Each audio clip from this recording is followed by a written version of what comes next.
करेबल application के application के biology की क्लास में बहुत बहुत स्वागत है। क्या ऑडियो वीडियो सब कुछ क्लियर है? फिर अपनी आज की क्लास स्टार्ट करते हैं। Sushant, Rahul, Priyadarshini, Pankaj, Akhilesh Kumar, Aniket, Chauhan, Pankaj. Ma'am class start नहीं है, क्लास तो स्टार्ट हो चुकी है। हाँ जी, क्या क्लास लाइव हो चुकी है? ऑडियो वीडियो सब कुछ क्लियर है? तो एक बार मुझे बता दीजिए कमेंट करके कि यस मैम ऑडियो वीडियो सब कुछ क्लियर है। तो अपनी आज की क्लास स्टार्ट करें फिर। क्लास चल गई है ना? ऑडियो वीडियो सब कुछ क्लियर है, कोई प्रॉब्लम नहीं है। हम पढ़ रहे थे डाइजेस्टिव सिस्टम, पाचन तंत्र। डाइजेस्टिव सिस्टम माउथ से शुरू होता है। मुंह में हमें दांत पढ़ने थे, जीभ पढ़ना था, हमने पढ़ लिया था। तीसरा हमने पढ़ा था हमारे मुंह में 3 प्रकार की लारीय ग्रंथियां होती हैं, सलाइवरी ग्लैंड्स होती हैं। सबसे बड़ी कौन सी सलाइवरी ग्लैंड होती है? कमेंट सेक्शन में सभी लोग बता देंगे। उसके बाद हमने पढ़ा था तीनों की तीनों लारीय ग्रंथियों का काम होता है सलाइवा, लार बनाना।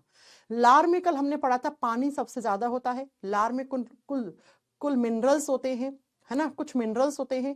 उसके बाद हमने पढ़ा था कि लार में 2 एंजाइम होते हैं। एक होता है लाइसोजाइम जो कुछ बैक्टीरियाज को, जर्म्स को किल करता है।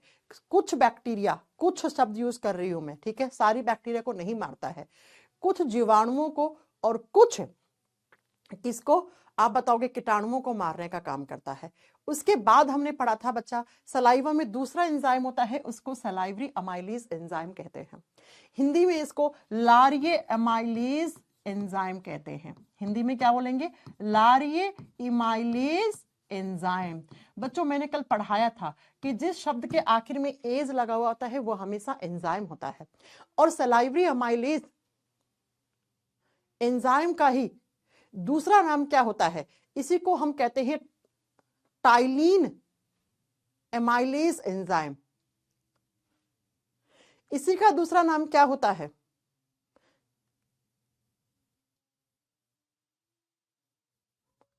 क्या साउंड नहीं है? ये कौन कह रहा है आवाज नहीं है? क्या सच में आवाज नहीं आ रही है? शिव कह रहे हैं आवाज नहीं आ रही। शिव आपके फोन का माइक्रोफोन तो खराब नहीं हो गया है? बच्चों आवाज आ रही है ना? क्या जल्दी बताओ, आवाज आ रही है? आवाज आ रही है। एक पता नहीं, ये अपने फोन का माइक्रोफोन बिल्कुल ठीक नहीं कर पाए होंगे, है ना? आ रही है ना आवाज? फिर ये क्या है, ये कौन सा बच्चा फिर पूछ रहा है मेरे से आवाज नहीं आ रही? सब क्लियर है? ओके। तो सलाइवरी अमाइलेज का ही दूसरा नाम होता है टाइलिन अमाइलेज एंजाइम। अब बच्चों ये करता क्या है? कल मैंने पढ़ाया था एमाइलेज एंजाइम की जब जब बात होगी तो इसका काम होता है कार्बोहाइड्रेट्स का डाइजेशन करना। ये किसका डाइजेशन करता है? कार्बोहाइड्रेट्स का। ये शर्कराओं का पाचन करता है। अब बच्चों जब मैंने डाइजेस्टिव सिस्टम स्टार्ट किया था तो मैंने आपको पढ़ाया था कि हम 3 टाइप के न्यूट्रिएंट्स खाते हैं, हम 3 प्रकार के पोषक तत्व खाते हैं। कौन कौन से पोषक तत्व खाते हैं? कार्बोहाइड्रेट्स खाते हैं, प्रोटीन खाते हैं, फैट खाते हैं। इन तीनों का ही डाइजेशन होना चाहिए। जब कार्बोहाइड्रेट्स, प्रोटीन और फैट, जिसको हम वसा कहते हैं, इन तीनों का जब पाचन हो जाता है तब हम मानते हैं डाइजेस्टिव सिस्टम यानी डाइजेशन कंप्लीट हो जाता है। अब मैंने आपको पढ़ाया था बेटा कि जो कार्बोहाइड्रेट्स होती हैं वो हम किसके रूप में खाते हैं? अधिकतर कार्बोहाइड्रेट हम किसके रूप में खाते हैं? आप बताओगे स्टार्च के रूप में खाते हैं। मैम स्टार्च के लिए क्या? अरे आप आलू खा रहे हो, आप बैंगन खा रहे हो, आप क्या खा रहे हो, चावल खा रहे हो, इन सब में स्टार्च होता है। रोटी खा रहे हो, रोटी में स्टार्च होता है ना? तो जैसे ही आपके माउथ में आपने रोटी खाई, फल फ्रूट खाया, आपने कोई जूस पिया, इन सब में कार्बोहाइड्रेट होता है यानी इन सब में स्टार्च होता है। तो स्टार्च यानी खाना आपके सलाइवा के साथ मिक्स हुआ, लार के साथ मिक्स हुआ, और जैसे ही लार के साथ मिक्स हुआ बच्चों तो लार में कौन सा एंजाइम था? Salivary amylase enzyme. ये एंजाइम क्या करेगा? स्टार्च को तोड़ देगा, स्टार्च का ब्रेकडाउन कर देगा। स्टार्च इस तरीके से कॉम्प्लेक्स फूड है। ऐसे स्टार्च क्या है? शर्कराओं का बड़ा बड़ा रूप है। इसके ऊपर ये कौन सा एंजाइम? यहां पर आप लिखोगे salivary amylase enzyme. Salivary amylase enzyme ने क्या करा? सलाइवरी अमाइलेज एंजाइम ने बच्चा इस स्टार्च को तोड़ने का काम किया। और स्टार्च क्या ऐसे छोटा टूट गया। तो स्टार्च का जो छोटा रूप होता है ना, उसी को आप माल्टोज कहते हो। उसी को आप क्या कहते हो? माल्टोज कहते हो। तो मुझे ये बताओ, आपसे एग्जामिनर क्या पूछेगा? आपसे एग्जामिनर पूछेगा कि हमारे मुंह में किसका डाइजेशन होता है, तो मुंह में कार्बोहाइड्रेट का डाइजेशन शुरू हो जाता है। लेकिन बच्चों कार्बोहाइड्रेट में जो स्टार्च होती हैं वो किस में बदल जाती हैं, वो माल्टोज में बदल जाती हैं। हमारे मुंह में जो लार में सलाइवरी अमाइलेज एंजाइम है, जो लारिया अमाइलेज एंजाइम है, उसने क्या किया, हमने जो खाना खाया उस खाने में सिर्फ कार्बोहाइड्रेट, प्रोटीन की बात नहीं करेंगे, फैट की बात नहीं करेंगे। फिर मैम इनका डाइजेशन कहां होता है, आगे पढ़ेंगे, ठीक है। ये क्या करता है, सिर्फ स्टार्च को माल्टोज में बदलता है बच्चों। अभी तो ये माल्टोज ग्लूकोज में बदलेगा आगे चलकर, तब जाके कार्बोहाइड्रेट का डाइजेशन पूरा होगा, अभी पूरा नहीं हुआ है। इसका मतलब आप ये कहना चाहती हैं मैम कार्बोहाइड्रेट का पार्शियल डाइजेशन हुआ है, पूरा नहीं हुआ है। जी हां, मैं यही कहना चाह रही हूं कि हमारे मुंह में लार में जो एंजाइम है उस एंजाइम ने पार्शियल डाइजेशन किया है कार्बोहाइड्रेट का, यानी कि आंशिक तौर पर पचाया है। आंशिक तौर पर पाचन का मतलब है आधा अधूरा। अभी तो कार्बोहाइड्रेट के डाइजेशन की बस शुरुआत हुई है, बस शुरुआत हुई है बच्चा। अब बात ये होगा कि मैम फिर कंप्लीट कहां होगा, आगे पढ़ेंगे ना। अभी तो पेट में जाएगा खाना, फिर छोटी आंत में, फिर बड़ी आंत में, तो आगे पचेगा ना पूरा। अभी सिर्फ आपको इतना जानना है कि हमारे मुंह में सबसे पहले किसका डाइजेशन शुरू हुआ, कार्बोहाइड्रेट का, शर्कराओं का।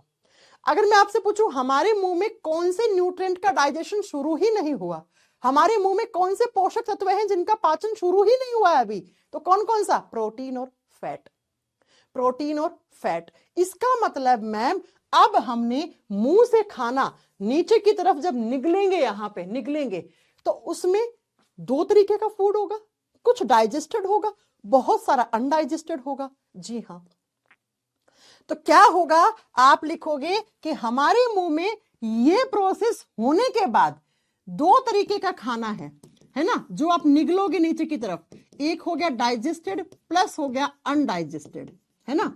जब आप खाना मुंह से नीचे की तरफ गटकोगे, निगलोगे, तो बच्चा उसमें कुछ पचित भोजन है और अपचित भोजन भी है। अब मुझे बताओ पचा हुआ कौन सा है, ये है।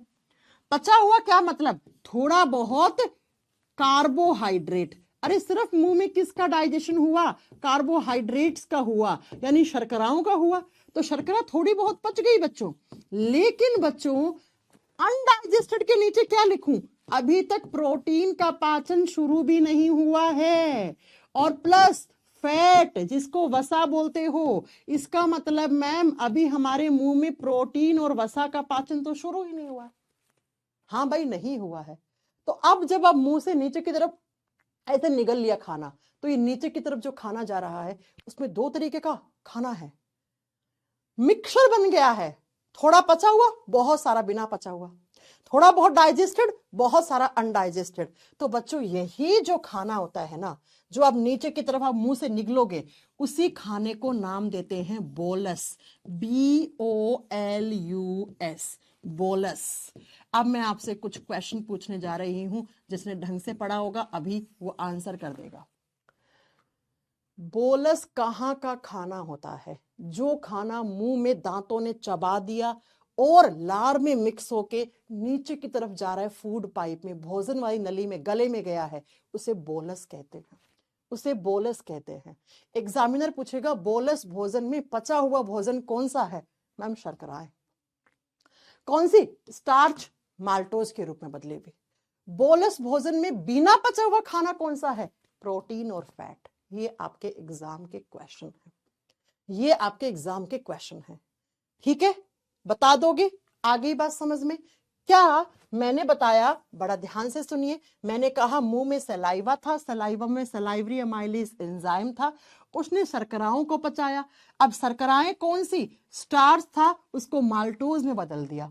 स्टार्च बड़ा बड़ा था, उसको छोटे में तोड़ दिया, तो स्टार्च का छोटा वर्जन माल्टोज होता है। और हमने खाया था तीन तरीके का न्यूट्रिएंट, लेकिन बच्चा इन तीन में सिर्फ थोड़ी बहुत कार्बोहाइड्रेट का डाइजेशन हुआ, प्रोटीन और फैट पचा नहीं। तो इसी फूड को बोलस कहते हैं, इसी को बोलस भोजन कहते हैं। तो मुंह से जब आप गले में यहां पर जो फूड को निगलते हैं उसको बोलस कहते हैं, ठीक है। अब मैं आपको आपकी जिंदगी के 2 एग्जाम्पल, 2 ज्ञान की बातें बताना चाह रही हूँ, और वो एग्जामिनर भी पूछ लेता है। ठीक है, एक बच्चा की राइटिंग समझ में नहीं आ रही है, क्या है ये, कहाँ से आते हो तुम लोग, कहाँ कहाँ से बैच के अंदर आ गए हैं, कहाँ कहाँ से तुम लोग बैच के अंदर आ गए, नोट्स कैसे बनाए, राइटिंग समझ में नहीं आ रही, नोट्स अपलोड करवा दिए, फिर भी नोट्स नोट्स चिल्ला रहे हो। दुनिया जहान की किताबें हैं, लेकिन तुम लोग नहीं पढ़े ना। चलो सुनो, 2 क्वेश्चन पढ़ाना चाह रही हूं मैं। क्या, अब देखो मैम चैप्टर समाप्त कब होगा, अरे अनुराधा जी तुम्हें चैप्टर की पढ़ी है ना, तुम्हें पढ़ने से मतलब नहीं है मैम क्या पढ़ा रही है, क्या क्वेश्चन आ रहे, चैप्टर। कमेंट सेक्शन हटा दो, लास्ट के 5 मिनट में दिखा देना, ठीक है। चलो सुनो सुनो, आपने कभी देखा है कि जब कभी भी किसी इंसान को चक्कर आता है चक्कर, या कोई इंसान दौड़ लगा के आया है ना, जो एथलीट्स होते हैं, तो आप इंस्टेंट एनर्जी लेना चाहते हैं, चक्कर आते हैं तो हम क्या करते हैं, सबसे पहले अगर किसी को चक्कर आते हैं तो हम घर में क्या करते हैं बच्चा, हम घर में 1 गिलास पानी लेते हैं, 1 चम्मच चीनी घोल के उसको पिला देते हैं, है ना। या किसी को चक्कर आता है हल्की सी चॉकलेट खिला दो, या हम सेब खिला देते हैं, कोई फल फ्रूट खिला देते हैं। कभी सोचा है ऐसा क्यों करते हैं, क्योंकि बच्चा इन सब में होती है कार्बोहाइड्रेट्स, इन सब में कार्बोहाइड्रेट, शुगर क्या है, चीनी क्या है, कार्बोहाइड्रेट, गुड़ क्या है, कार्बोहाइड्रेट, फल फ्रूटों में कार्बोहाइड्रेट बहुत ज्यादा होती है, आप जो एनर्जी ड्रिंक्स पीते हैं उनमें कार्बोहाइड्रेट ज्यादा होता है। तो बच्चों, हम कभी भी बॉडी में जब वीकनेस फील होती है, चक्कर वक्कर आते हैं, इंसान के शरीर में कमजोरी हो जाती है, तो हम उसे सबसे पहले कार्बोहाइड्रेट देते हैं। क्यों देते हैं, क्योंकि कार्बोहाइड्रेट का डाइजेशन सबसे पहले शुरू होता है कहां पर, मुंह में। जो पच गया उसी से तो एनर्जी मिलेगी ना, अरे जो पच गया उसी से तो एनर्जी मिलेगी। तो एग्जाम का क्वेश्चन क्या है, एग्जाम का क्वेश्चन है, अगर आपको किसी इंसान को इंस्टेंट एनर्जी देनी है, इंस्टेंट एनर्जी का मतलब है आप चाहते हो तुरंत उसमें फुर्ती आ जाए, तुरंत वो थोड़ा बहुत घूमना फिरना शुरू कर दे, तो इंस्टेंट एनर्जी के लिए क्या देते हैं, आपको बता के आना है। ऑप्शन में अगर होगा कार्बोहाइड्रेट तो उसको सही करके आ जाना, कार्बोहाइड्रेट शर्करा। अब बच्चों, कार्बोहाइड्रेट में हो सकता है, कार्बोहाइड्रेट्स को जनरली आम भाषा में सुगर्स कहते हैं, आम भाषा में सुगर्स कहते हैं, ठीक है, हिंदी में शर्करा ही कहते हैं, चीनी कह देते हैं कभी कभी। तो हम इसीलिए किसी इंसान को चक्कर वक्कर आता है तो इंस्टेंट उसके बॉडी में एनर्जी का फ्लो करवाने के लिए कार्बोहाइड्रेट्स देते हैं, ग्लूकोज देते हैं, शुगर देते हैं, ठीक है। तो शुगर, ग्लूकोज, कार्बोहाइड्रेट, ये सब ऑप्शन में हो तो कोई ना कोई ऑप्शन एक ठीक हो जाएगा बच्चों। तो तुरंत किसी को एनर्जी देनी है तो ये दो, क्यों, क्योंकि इनका सबसे पहले डाइजेशन होता है, सबसे पहले डाइजेशन होता है, ठीक है बच्चों। ओके, चलो अब सुनो दूसरा क्वेश्चन। दूसरा क्वेश्चन आपका एनडीए और सीडीए में पूछा, सीडीएस में पूछा हुआ क्वेश्चन है। आप मुंह में रोटी को जब चबाते हो ना, तो थोड़ी देर के बाद रोटी में हल्का सा मीठापन आ जाता है। रोटी, ब्रेड, कोई फल फ्रूट खा रहे हो, तो सबसे ज्यादा क्वेश्चन आता है ब्रेड और रोटी से, कि अगर आप मुंह में जो ब्रेड या रोटी, चपाती, ठीक है, आप कुछ भी लिख लो, उसको मुंह में जब आप चबा रहे हो, ठीक है, तो चबाने के बाद उसमें हल्का सा क्या आता है, मीठापन आता है। चबाने के बाद वो मीठापन का एहसास देना शुरू कर देती है। उस मीठेपन के पीछे का कारण क्या है? क्वेश्चन की लैंग्वेज कुछ इस तरीके से थी कि जब आप मुंह में रोटी को चबाते हो, ब्रेड को चबाते हो, दांतों से तोड़ लिया, सलाइवा में मिक्स कर लिया आपने, उसके बाद हल्का सा मीठापन आना शुरू हो जाता है रोटी से। ऐसा क्यों? क्योंकि बच्चा, रोटी गेहूं की बनी हुई होती है, मक्के की बनी हुई है ना, ब्रेड भी इसी की बनती है। तो इनमें सबसे ज्यादा क्या होता है बच्चा, इनमें कार्बोहाइड्रेट होती है, शुगर होती है, और शुगर का क्या हो जाता है, कार्बोहाइड्रेट का, रोटी के अंदर जो कार्बोहाइड्रेट है उसका डाइजेशन शुरू हो जाता है मुंह से। तो डाइजेशन के बाद वो एनर्जी भी देगी और उसमें हल्का सा मीठापन का एहसास होना शुरू हो जाता है। तो अगर आपसे एग्जामिनर पूछे कि रोटी को मुंह में चबाने के बाद हल्का सा मीठापन का एहसास क्यों होता है, क्योंकि रोटी के अंदर कार्बोहाइड्रेट्स, शर्कराएं होती हैं, उन शर्कराओं का पाचन मुंह में जो लार होता है वही लार का एंजाइम शुरू कर देता है, इसलिए रोटी का पाचन आप करने के बाद आपको हल्का सा रोटी मीठा लगना शुरू हो जाता है। ये दोनों क्वेश्चंस मैंने आपको अच्छे से करवा दिए हैं। एक क्वेश्चन और सुन लो। हमारे मुंह में जो लार होता है, सलाइवा होता है, इस लार के पीएच का मान अक्सर एग्जाम में आता है कि लार का जो पीएच है वो कितना होता है, वो 6.8 होता है। ठीक है, और कोई भी जब वैल्यू पीएच स्केल पे 7 से कम होती है तो वो एसिडिक नेचर की कहलाती है, वो अम्लीय प्रकृति की कहलाती है। ठीक है, ओके। हाँ, ये भी ऑप्शन हो सकता है कि रोटी को आप चबा रहे हो तो वो मीठापन का एहसास क्यों दे रही है, क्योंकि रोटी में जो स्टार्च होता है वो माल्टोज में बदल जाता है, तो माल्टोज हल्का सा मीठापन देता है। ठीक है बच्चों, ये भी ऑप्शन हो सकता है। तो सलाइवा के पीएच का मान 6.8 होता है। 6.8 का मतलब है हल्का सा एसिडिक, स्लाइटली एसिडिक, हल्का सा अम्लीय। तो हमारा मुंह का जो लार का पीएच होगा वो 6.8 होगा।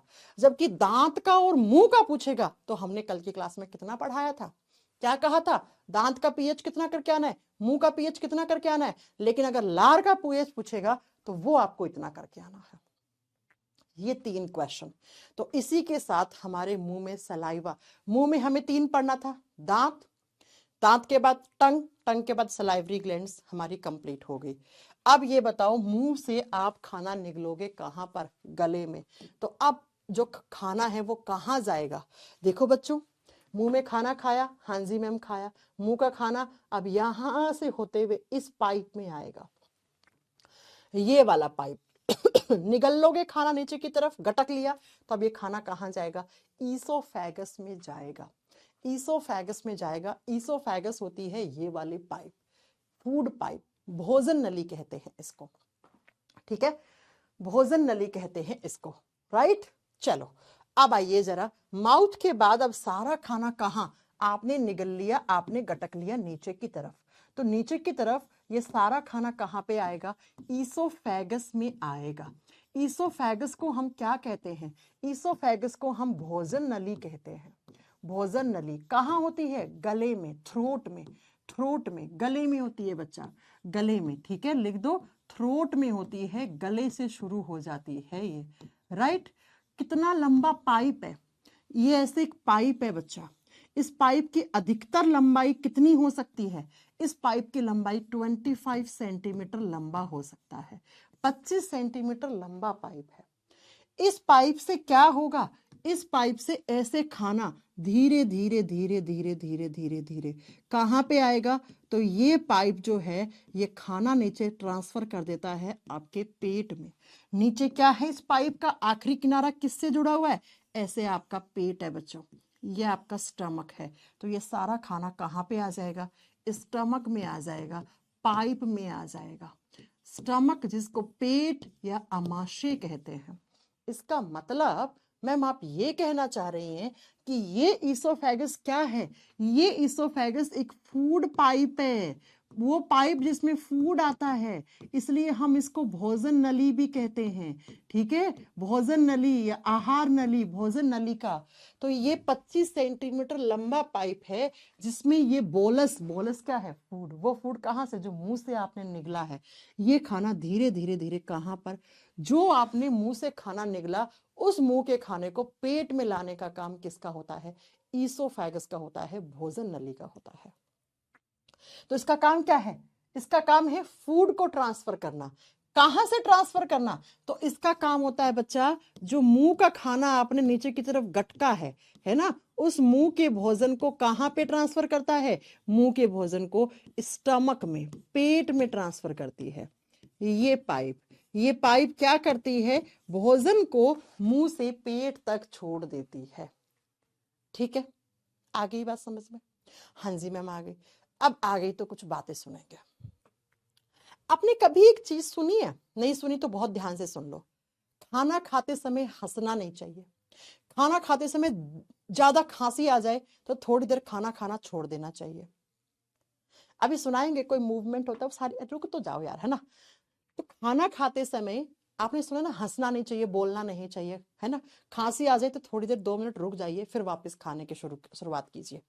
ऐसा क्यों होता है, क्योंकि बेटा अगर आप खाना खाते समय हंस गए, जोर से हंस गए, जोर से बोल दिए, तो आपका जो खाने के पार्टिकल्स होते हैं, स्पेशली चावल वावल, छोटे मोटे चावल दाल, इनका दाना, वो कहाँ चला जाता है? विंड पाइप में, वायु नलिका में चला जाता है और वायु नलिका को ब्लॉक कर देता है, इंसान ऑन द स्पॉट मर जाता है। हमारे भारत देश में हर साल कुछ लोग मर जाते हैं, मतलब बोलते बोलते हंसते हंसते खाना खाते हैं, चावल खा रहे होते हैं, चावल का दाना जाके कहाँ फंस गया? विंड पाइप में फंस गया और इंसान की डेथ हो जाती है ऑन द स्पॉट, मर जाता है। ये होता है। अब ऐसा क्यों होता है उस चीज को समझो। उस चीज को समझने के लिए आप यहाँ पे आओ बच्चों, ठीक है? आप यहाँ पे आओ। अब मेरी बात को जरा गौर से सुनो। ये आपका मुंह है, ठीक है? ये आपकी मैंने नाक बना दी, ठीक है? ये आप मान लो नोज है, नाक है। ये आपका माउथ है, मुंह है, ठीक है? Okay ma'am. अब नाक से आप क्या ले रहे हो? नाक से आप एयर ले रहे हो। नाक से क्या ले रहे हो? हवा ले रहे हो, सांस ले रहे हो भाई, आम भाषा में सर सुनो, सांस ले रहे हो। मुंह से आप क्या खा रहे हो? खाना खा रहे हो। अब मेरे प्यारे प्यारे बच्चों, मुझे एक बात बता दो कि जो हवा होती है, नाक से आपने जो हवा ली है, ये हवा जिस पाइप में जाता है, उस पाइप को हम क्या कहते हैं? उस पाइप को हम विंड पाइप कहते हैं। विंड पाइप को हिंदी में कहते हैं वायु नली, वायु नलिका, ठीक है? या वायु नली, राइट? और जो ये माउथ से जो पाइप आ रहा है, ये जो पाइप आ रहा है ऐसे, इससे क्या आ रहा है? इससे भोजन आ रहा है, खाना आ रहा है ना? ये क्या है? ये ईसोफेगस है, ये फूड पाइप है। ये क्या है बच्चा? ईसोफेगस है, फूड पाइप है। अब होता क्या है? इस जगह इन दोनों के बीच में कैप लगा हुआ होता है, ऐसे एक ढक्कन लगा हुआ होता है। इन दोनों पाइप के ऊपर इस तरीके का एक ढक्कन लगा हुआ होता है, स्विच लगा हुआ होता है, एक मेम्ब्रेन का ढक्कन, स्विच, बटन होता है, बटन बंद होता है, ऑन ऑफ करते रहते हो। हाँ जी मैम। अब इस स्विच को कहते क्या है? इस स्विच को कहते हैं हम एपिग्लॉटिस, इंग्लिश में कहते हैं एपिग्लॉटिस, हिंदी में बोलते हैं घाटी का ढक्कन, है ना? हिंदी में क्या कहते हैं? घाटी का ढक्कन है बच्चों। अब पता है आपको, ये ढक्कन जैसा सोच रहे हो वैसा ढक्कन नहीं है, मेम्ब्रेन है, हल्की सी झिल्ली है, पतली सी। ये क्या होता है? ऐसे हो रहा होता है, ऐसे हो रहा होता है। अब सुनो बच्चों, जब आप खाना खाते हो ना, तो ये ऐसे हो जाता है, ऐसे हो जाएगा। तो ये कवर किसको कर लेगा? विंड पाइप को कवर कर लेगा और खाना यहां से ऐसे नीचे की तरफ पेट में चला जाएगा। खाना खा रहे हो तो ये ढक्कन कैसे हो रहा है? देखो, ये ढक्कन ऐसे खुल जा रहा है, ऐसे, तो यहां जा रहा है, ठीक है बच्चों? और खाना फूड पाइप में ही जाना चाहिए। लेकिन बच्चों, अब खाना आ रहा था, यहां से आपने चावल खाया, चावल का दाना वाना खाया, ऐसे यहां आ गया खाना, उसी समय आप बहुत तेज से हंस दिया, हा हा हा हा करके। तो ये जो खाना था ना, वो इस मेम्ब्रेन से होता हुआ इस वाले पाइप में आ जाएगा। अब इस पाइप में आया मतलब विंड पाइप में आया, विंड पाइप में आया, इसका मतलब इस विंड पाइप को ब्लॉक कर दिया चावल के दाने ने, फंस गया चावल का दाना यहाँ पे, और इंसान का मुंह लाल हो जाता है, सांस लेना ढंग से सांस नहीं ले पाता है। इसका मतलब मैम, अब उसके जो एयर वाला पाइप है उसमें चावल का दाना फंस गया तो एयर नहीं आ पा रही है फेफड़ों में एयर नहीं, मतलब ऑक्सीजन की कमी, इंसान को अटैक पड़ जाएगा, इंसान मर जाएगा बच्चों। इसलिए कहते हैं खाना खाते समय हंसना नहीं चाहिए, नहीं तो फिर गड़बड़ हो जाएगी। तो ये जो स्विच है ना, ये वाला स्विच, इसी स्विच को कहते हैं एपिग्लॉटिस, घाटी का ढक्कन बच्चों। अभी मैं खाना नहीं खा रही हूँ ना, अभी तो मैं आपका पढ़ा रही हूँ। तो बच्चा, ये वाला जो पाइप है ना, वो इधर ज्यादा खिसका हुआ है, इस पाइप को कवर कर लिया, तो यहां से आसानी से एयर जा रही है विंड पाइप से। लेकिन जब खाना खाते हो तो ये विंड पाइप पे ज्यादा चला जाता है, ताकि खाना विंड पाइप में ना जाए और फूड पाइप का रास्ता क्लियर हो जाए, है ना? तो बच्चों, इसी एपिग्लॉटिस, ये स्विच है, स्विच को ऑन ऑफ ऐसे हो रहा है ना, फ्लैप ऐसे लगा, ऐसे ऑन ऑफ हो रहा है, इसलिए हम इसको स्विच कहते हैं। तो एग्जाम में क्या क्वेश्चन आता है? उस बटन का, उस स्विच का नाम बताओ, उस ढक्कन का नाम बताओ, जो ढक्कन जो है वो विंड पाइप में भोजन के पार्टिकल्स को जाने से बचाता है। उस पाइप को एपिग्लॉटिस कहते हैं, उसे घाटी का ढक्कन कहते हैं, ठीक है बच्चों? लेकिन अगर आप खाना खा रहे हो, यहां से निगल लिया और उसी समय बहुत तेज हंस गए, तो ये खाना, चावल वावल का दाना जो होता है ना, स्पेशली दाल का दाना, चावल का दाना, ये यहां से होता हुआ इसमें आ जाएगा और ब्लॉक हो जाएगा ये रास्ता, इंसान का मुंह लाल हो जाएगा। आप देखोगे क्या हो गया इसको, आपको लगेगा वो अभी भी हंस रहा है, और वो बेचारा भगवान को प्यारा हो जाता है ना, वो बेचारा भगवान को प्यारा हो जाता है। ठीक है, तो आप बिल्कुल आराम से चबा के खाएं, ढंग से खाएं, ज्यादा बोलें नहीं, है ना। तो बच्चों इसे एपिग्लोटिस कहते हैं। एपिग्लोटिस से बनने वाला क्वेश्चन मैंने बता दिया है, लैंग्वेज बता दी है। क्या करता है एपिग्लोटिस? एपिग्लोटिस एक स्विच होता है, एक फ्लैप जैसा होता है जो ऐसे ऐसे हो रहा होता है, और वो विंड पाइप को कवर कर लेता है अच्छे से जब आप खाना खा रहे होते हैं तब। ठीक है, ताकि उस विंड पाइप के अंदर खाना ना जाए और आप ना मरे। ठीक है बच्चों, आगे बात समझ में? हाँ जी मैम। अब इस चीज को हटा दूं मैं यहां से, तो आपसे एग्जाम में पूछ ले एपिग्लोटिस क्या होता है, बता दोगे? और अच्छे से एपिग्लोटिस में जब आपको रेस्पिरेटरी सिस्टम पढ़ाऊंगी तब और अच्छे से पढ़ाऊंगी। अभी तो हम डाइजेस्टिव सिस्टम पढ़ रहे हैं, तो आपको मैंने ये बता दिया कि ऐसा क्यों होता है। अब बच्चों खाना कौन सी पाइप में आ गया? ईसोफेगस में, फूड पाइप में आ गया। अब मैम ये आता कैसे है खाना? आता कैसे है वो सुनो बच्चों। खाना आता कैसे है? आपने नीचे की तरफ निगल लिया, अब इस पाइप में खाना खाया, खाना आ गया इस पाइप में। अब क्या होगा बच्चों, सुनो जरा। ये पाइप है, इस पाइप के अंदर की तरफ क्या होते हैं? यहां पर अंदर की तरफ सेल्स होती हैं या टिश्यूज होते हैं, आप बोल सकते हो। इस फूड पाइप के अंदर की तरफ यहां पर टिश्यूज की लेयर होती है। कौन से टिश्यूज होते हैं? Most important question. Food pipe के अंदर की तरफ कौन से टिश्यूज होते हैं? स्क्वैमस टिश्यूज की लेयर होती है। खैर मैं आपको टिश्यू वाले चैप्टर में बहुत अच्छे से पढ़ाऊंगी, लेकिन पहले लिख दो यहां पर स्क्वैमस एपिथेलियम टिश्यूज होते हैं। अब टिश्यू कैसे बनते हैं? बहुत सारी सेल से बनते हैं बच्चों, लिख दो स्क्वैमस एपिथेलियम उत्तकों की लेयर होती है। स्क्वैमस एपिथेलियम उत्तकों की लेयर होती है। बच्चा उत्तक या टिश्यू किससे बनते हैं? सेल से बनते हैं, है ना, बनते ही होंगे, कोशिकाओं से बनते हैं। तो होता क्या है, यहां पर अंदर की तरफ ये जो लाइन है ना, ये लाइन, इसमें जो टिश्यू है, इसमें जो सेल्स हैं, ये सेल्स क्या करते हैं? जैसे ही यहां पे खाना आया, ये वाला, यहां की सेल्स ऐसे कॉन्ट्रैक्ट करेंगी, ऐसे सिकुड़ जाएंगी। तो खाना यहां था, सिकुड़ गई, सिकुड़ने के बाद दूसरा प्रोसेस होगा रिलैक्स करना, खाना नीचे गया।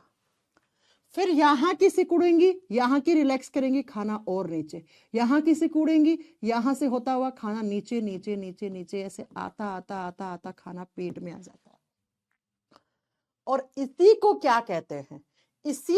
इसी मूवमेंट को, इसको पेरिस्टालसिस मूवमेंट कहते हैं। तो एग्जाम में क्या क्वेश्चन आता है, व्हाट इज पेरिस्टालसिस मूवमेंट या पेरिस्टालसिस प्रोसेस?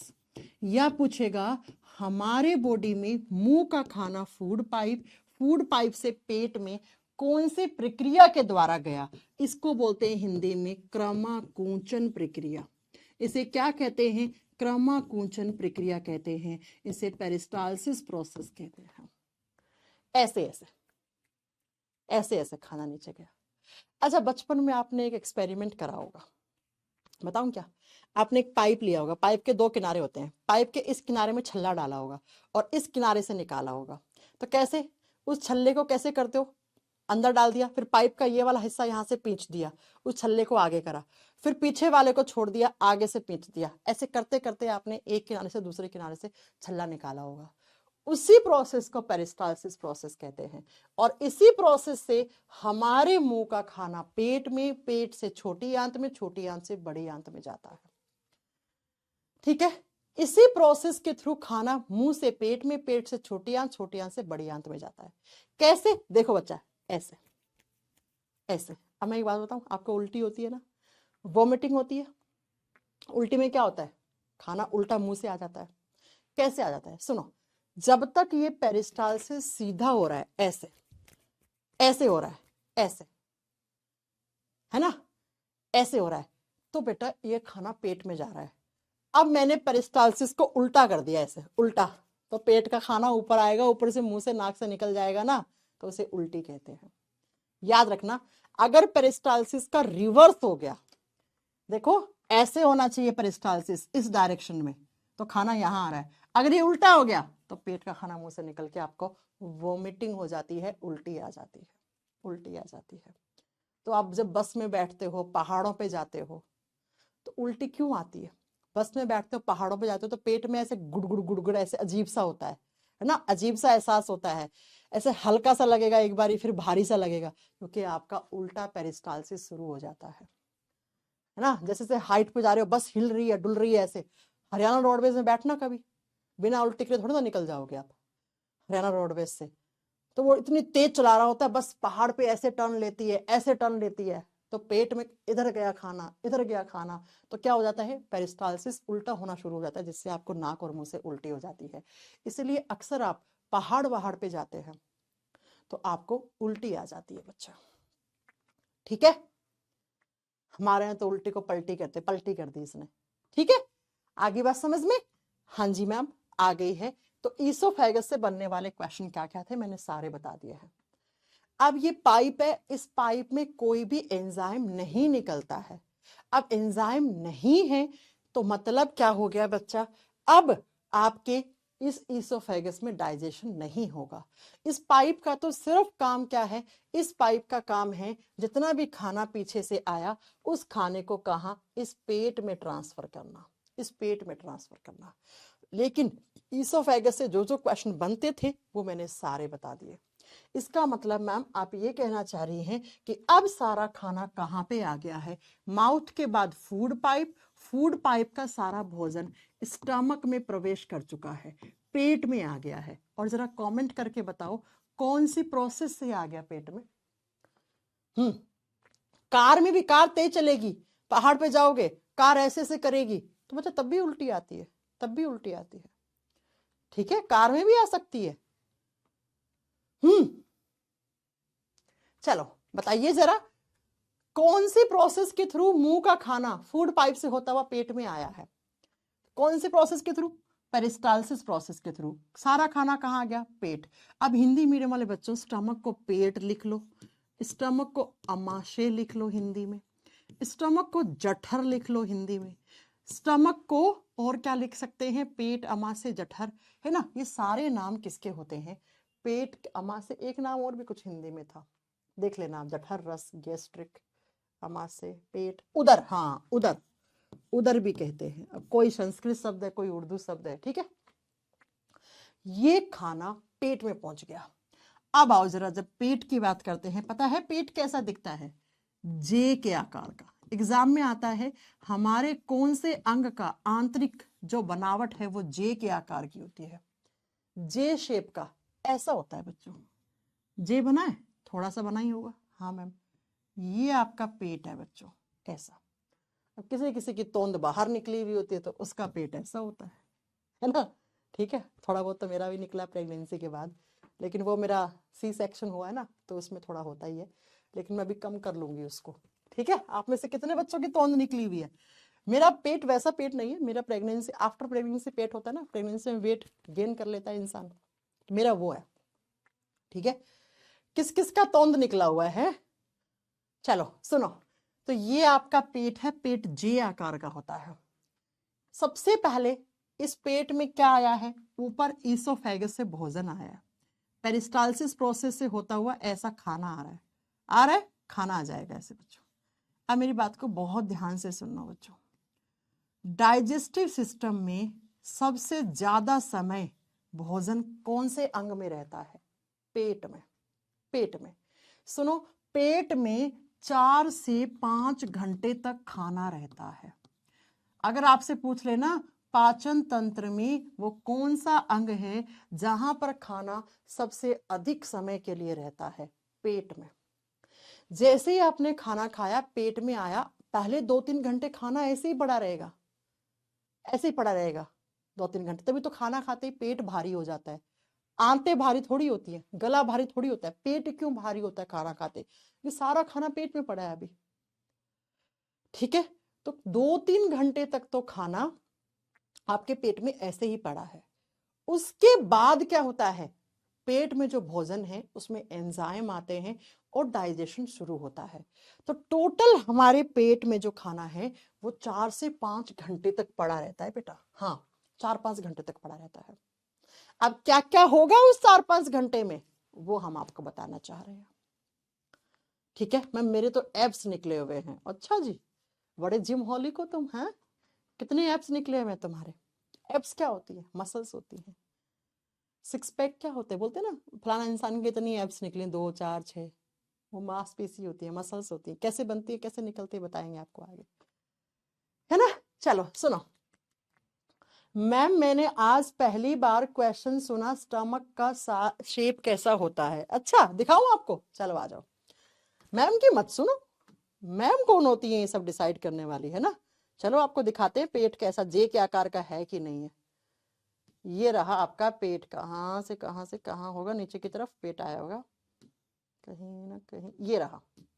देखो नहीं बन रहा जे सा है, ऐसे जे ऐसे ही तो होता है, ऐसे तो बनाते हो आप जे, ऐसे देखो। ओके चलो अब सुनो, हमारा पेट जो है वो 3 भागों में बटा हुआ होता है। पेट का पहला हिस्सा कार्डिया कहलाता है। ये एग्जाम के क्वेश्चन है। ह्यूमन स्टमक में कितने पार्ट्स होते हैं? 3 पार्ट्स, नोट्स में बना लेना, ठीक है। हमारा पेट 3 भागों में बटा हुआ है। पहला हिस्सा, यहां से फूड पाइप है, ये ईसोफेगस है, ईसोफेगस से ऐसे भोजन आ रहा है, तो ईसोफेगस से जो कनेक्टेड वाला हिस्सा होगा उसको कार्डिया कहते हैं। दूसरा जो हिस्सा है उसको फंडस कहते हैं, ये वाला हिस्सा। इस पेट के दूसरे हिस्से को फंडस कहा जाता है, हिंदी में सेम नाम है। और ये वाला जो लास्ट वाला, बॉडी तो पूरा बोलते हैं स्टमक की बॉडी है, ठीक है। ये वाला जो हिस्सा है इस हिस्से को पाइलोरस कहते हैं या पाइलोरिक। देखो पाइलोरिक भी लिखा हुआ ना तो भी सही है, पाइलोरिक हिंदी में पाइलोरिक या पाइलोरस कहते हैं। तो बताओ पेट के कितने हिस्से? पेट के 3 हिस्से हैं। कौन कौन सा? कौन कौन सा? Cardia, fundus, pylorus. अब पेट से नीचे की तरफ जहां पेट खत्म होता है वहां से आपकी छोटी आंत की शुरुआत हो जाती है। यहां से आपकी छोटी आंतें हैं ऐसे, ये छोटी आंतें हैं, ये आपकी स्मॉल इंटेस्टाइन, SI, छोटी आंतें।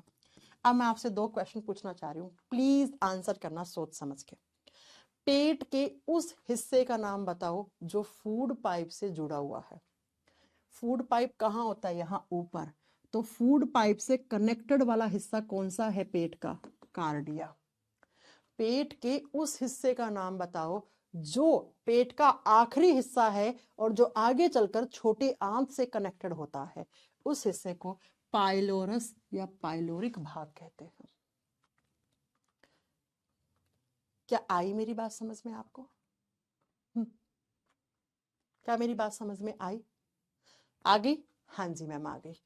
अब मैं आपको बताती हूँ, आप खाना खाते हो तो आपको खट्टी खट्टी डकार आती है खाना खाने के बाद, लेकिन डकार रोज नहीं आती है ना, कभी कभी आती है। अब ऐसा क्यों मैम, डकार क्यों आती है? सुनिए जरा, ये छोटी आंत है ना, इस छोटी आंत और पेट के आखिरी हिस्से के बीच में ये एक वाल्व है, ये एक कपाट है। इसी कपाट को बोलते हैं पाइलोरिक वाल्व। पाइलोरिक वाल्व, क्योंकि पाइलोरिक हिस्से से शुरू होता है ये, तो इसे पाइलोरिक कपाट कहते हैं, पाइलोरिक कपाट कहते हैं। ये भी बंद है, तभी तो 4-5 घंटे खाना यहाँ पड़ा है। अभी बंद है ना ये वाल्व, वाल्व का मतलब दरवाजा, कोई आया तो खुल गया, कोई नहीं आया तो बंद हो गया। खाना आया तो ये बंद हो गया, ऐसे ऐसे यहाँ पड़ा है ताकि ये खाना आगे ना जाए, तो ये वाल्व जो है ये बंद है अभी ऐसे। अब बच्चों जब आप खाना खाने के साथ एयर ज्यादा ले लेते हैं, आप सोचो सांस तो आप मुंह से भी लेते हो, नाक से भी लेते हो ना सांस। मुंह बंद कर दूं तो नाक से सांस लेके जिंदा रह सकते हो, नाक बंद कर दूं तो मुंह से सांस लेके जिंदा रह सकते हो। लेकिन अगर पूरा ही तकियो लो के ऐसे कोई मुझे मार दे तो भाई खत्म कहानी। देखा नहीं है सीरियल्स में, मूवीज में दिखाते हैं, बहू ने अपनी सास का गला घोट के दबा दिया। अब गले में तो भाई इसको घोटोगे तो सांस बंद हो गया ना, क्योंकि गले में दोनों पाइप है। या आपने सुना होगा बहू ने सास को या सास ने बहू को किससे? तकिया मुंह पे लगा के, तकिया पूरा लगाओ तो नाक और मुंह दोनों बंद हो गए, तो सांस आना बंद हो गया। तो बच्चा मैं सांस मुंह से भी ले रही हूँ, खाना भी मुंह से खा रही हूँ, तो उस खाने के साथ एयर तो आएगा ना, जो मुंह से सांस ले रही हूँ वो खाने के साथ जाएगा ना, विंड पाइप फूड पाइप से। तो जब आप खाना खा रहे हो उस समय आपने ज्यादा मुंह से सांस ले लिया, तो बहुत ज्यादा एयर आ गई खाने के साथ, तो बच्चा आपको डकार आती है। तो आपको डकार आती है। वही एयर इस वाल्व से पास तो हो नहीं पाती है, भाई ये वाल्व बंद है तो वो हवा बाहर तो जा नहीं पाई, पेट में ही है तो वो पेट से वापस यहीं से तो जाएगी, यहां से जाएगी तो आ करोगे तो आपको डकार आएगी। हाँ जी, आई बात समझ में आपको? ओ भाई, एक बच्चा कह रहा है मैम कान से भी तो सांस लेते हैं। ओ भाई, भाई भाई राम राम, कहां से पढ़ के आए हो कान से सांस लेते हैं? सही बता रही हूँ मैं, ऐसे ऐसे बच्चों ने ना साइंस की माँ बहन एक कर रखी होती है ना। तुम क्या क्या चाहते हो, कान से भी सांस लेते हैं?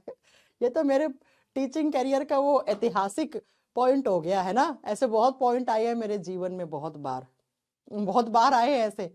एक बार मैंने एक इंसान से बोला कि किडनी कहाँ होती है, मतलब ऑफलाइन पढ़ा रही थी तो मैंने उससे पूछा किडनी कहाँ होती है, कह रहा पेट में किडनी होती है। कह रहा पेट में किडनी होती है। तो वही बात हो गया। एक और कह रहा कान से भी तो सांस लेते हो। जय हो बाबा, जय हो। चलो आगे बात समझ में। तो डकार क्यों आती है बता दोगे? कि जब हम खाने के साथ ज्यादा मात्रा में हवा ले लेते हैं तो वही हवा, क्योंकि खाना यहाँ है तो ये वाल्व बंद होता है, तो वही हवा यहाँ से टकराती हुई वापस आती है तो वो डकार आती है हमें। बर्पिंग, बर्पिंग होता है, डकार आता है। छोटा बच्चा होता है तो डॉक्टर क्या कहता है उसे? डॉक्टर कहता है छोटे बच्चे को दूध पिला रहे हो ना तो उसको तुरंत ऐसे रख के ऐसे पेट थपथपाओ, उसे डकार करवाओ, उसे बर्पिंग करवाओ, है ना। नहीं तो क्या होगा, उस बच्चे को कोलिक प्रॉब्लम, गैस की प्रॉब्लम हो जाएगी। और गैस की प्रॉब्लम में बच्चा रोएगा, रोएगा तो फिर क्या होगा बेटा? रोएगा तो परेशान हो गए आप भी। तो बच्चों क्यों कहता है ऐसा डॉक्टर? क्योंकि छोटे बच्चे ने दूध पिया, दूध की बोतल के साथ क्या हवा चली गई है, हवा चली गई यहाँ है। अगर उसे डकार नहीं दिलवाओगे तो वो हवा पेट में रहेगी, पेट में रहेगी तो उसको दर्द होगा, पेट टाइट हो जाएगा तो वो रोएगा, वो रोएगा। ठीक है, मैं तो सारी आपको क्लास में पढ़ा देती हूँ, सारी साइंस, ऐसी साइंस जो जीवन में काम आएगी तुम्हें। ओके बच्चों, तो डकार क्यों आती है समझ में आ गई? हाँ जी मैम। पेट के कितने हिस्से होते हैं समझ में आ गए? हाँ जी मैम। देखो बच्चों, मैंने बॉलस बताया था ना, बॉलस कैसे जाता है। अच्छा ये फोटो दिखाना भूल गई थी मैं। देखो ये फूड पाइप का हिस्सा है, यहां से कॉन्ट्रैक्ट हुआ, ये क्या हो गया, सिकुड़ गया। तो सिकुड़ने से ये खाना यहाँ आया, फिर यहाँ का खाना सिकुड़ेगा। देखो सिकुड़ने से देखो ये खाना कहाँ पहुंच गया, नीचे। तो ऐसे बोलस आता है, लिखा हो ना बोलस, ये खाना ऐसे नीचे जाता है, ऐसे ऐसे जाता है बच्चा, है ना। मसल्स की जो वेव से बनती है ना, ऐसा खाना जाता है। ओके बच्चों, तो पेट के कितने हिस्से होते हैं ये बात आपको समझ में आ गई। चलो अब आगे पढ़ते हैं, नेक्स्ट बात करते हैं पेट में कितनी देर के लिए खाना रहा है। तो मैम पेट में खाना रहता है टोटल 4 से 5 घंटे के लिए। कहाँ चला गया यार, कहाँ लिखा था, कौन सी स्लाइड थी अपने?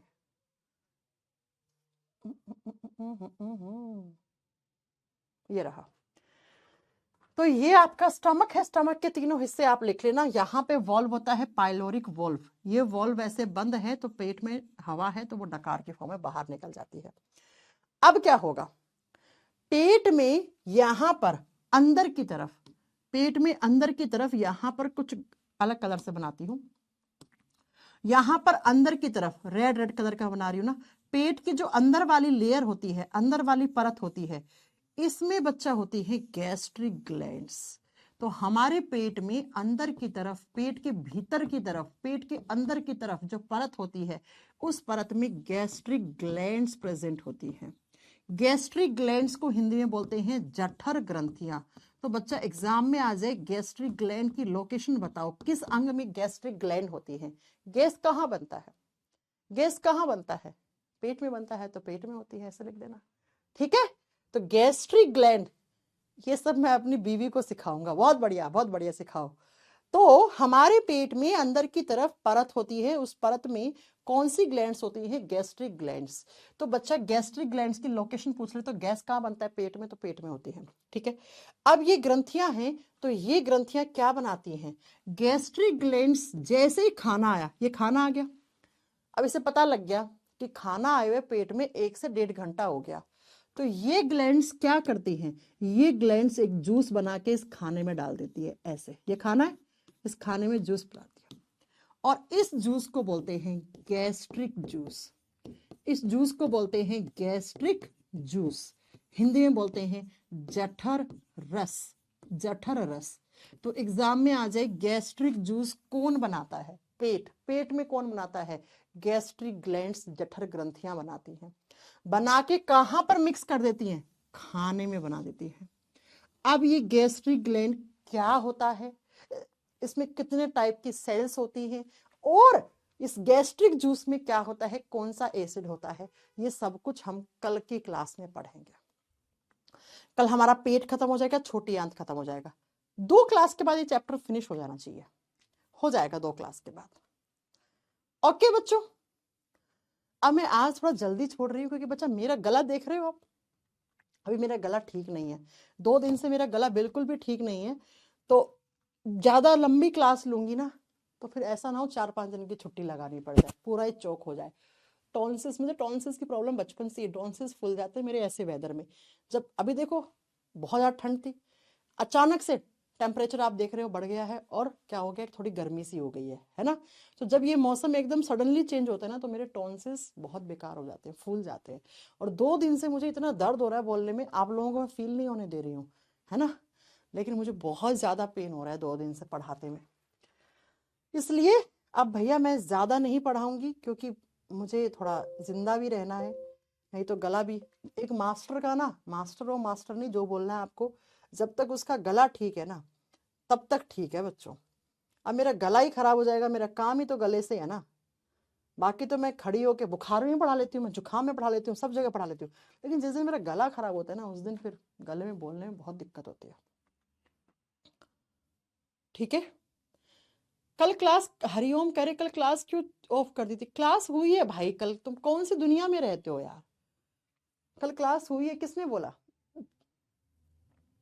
मैम चाय पीने से गैस हो जाती है, कल की क्लास में बताएंगे ऐसा क्यों होता है। बिल्कुल सही बात है, हाँ बिल्कुल सही बात है, चाय से गैस बढ़ता है, हाँ अब क्यों बढ़ता है वो कल पढ़ाएंगे आपको। ठीक है बच्चों, तो थोड़ा सा देखो मैं गर्म पानी की बोतल भी क्लास में लेके आती हूँ। ओके, तो आज थोड़ा भी आराम करूंगी मैं 2-3 घंटे, फिर शाम को देखते हैं कोई। हैप्पी दिवाली। अबे ये कौन है ये हैप्पी दिवाली वाला? युवराज, नशे में हो क्या? कल रात की उतरी नहीं है क्या? भाई कौन सा नशा करते हो तुम लोग? एक कह रहा है हैप्पी दिवाली, एक क्या कह रहा था अभी, एक बच्चे ने क्या बोला था अभी, एक क्वेश्चन, हाँ कान से भी तो सांस लेते हैं। युवराज कह रहा है हैप्पी दिवाली, और एक और कोई बच्चा था वो कह रहा था कान से भी तो सांस लेते हैं, एक कह रहा था पेट में किडनी होती है। ऐसे बच्चों को ना चांटे लगा रही थी, डिजिटल चांटे, यहीं से मारो वहीं लग जाए। ठीक है बच्चों, कल आपसे बात करते हैं, कल मिलते हैं आगे की क्लास में। अब ज्यादा नहीं बोलते, ज्यादा नहीं हंसते हैं।